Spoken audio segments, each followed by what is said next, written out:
शहापूरचा तलाठी आणि कोतवाल अँटी करप्शनच्या जाळ्यात. इचलकरंजी शहापूर येथील वारसा नोंद करण्यासाठी 10,000ची लाच मागणाऱ्या शहापूर येथील तलाठी आणि कोतवालाला अखेर लाचलुचपत प्रतिबंधक विभागाच्या सापळ्यात रंगेहात पकडण्यात आलं. गुरु चित्र मंदिर स्टेशन रोड परिसरात गुरुवारी ही धडक कारवाई करण्यात आली. मिळालेल्या माहितीनुसार गणेश विष्णुपंत सोनवणे वय वर्ष 32 तलाठी राहणार मगदूम गल्ली जयसिंगपूर आणि नेताजी केशव पाटील वय वर्ष 45 कोतवाल राहणार दर्गा रोड मसोबा गल्ली शहापूर या दोघांनी वारसा नोंदणीसाठी लाच मागितली होती. याबाबतची तक्रार लाचलुचपत प्रतिबंधक विभागाकडे दाखल होताच अधिकाऱ्यांनी सापळा रचला आणि दोघांनाही रंगेहात पकडलं. कारवाईनंतर अँटी करप्शनच्या पथकाने सोनवणे आणि पाटील यांच्या घराची झाडाझडती घेतली.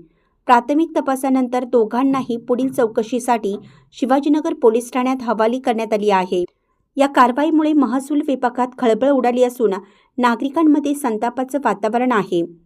वारसा नोंदणीसारख्या कायदेशीर कामासाठी लाच मागणाऱ्या भ्रष्ट कर्मचाऱ्यांना कठोर शिक्षा व्हावी अशी मागणी जनतेतून केली जात आहे. अशा बातम्या पाहण्यासाठी लोकहिरा न्यूज चॅनलला सबस्क्राईब करा, लाईक करा, शेअर करा. धन्यवाद.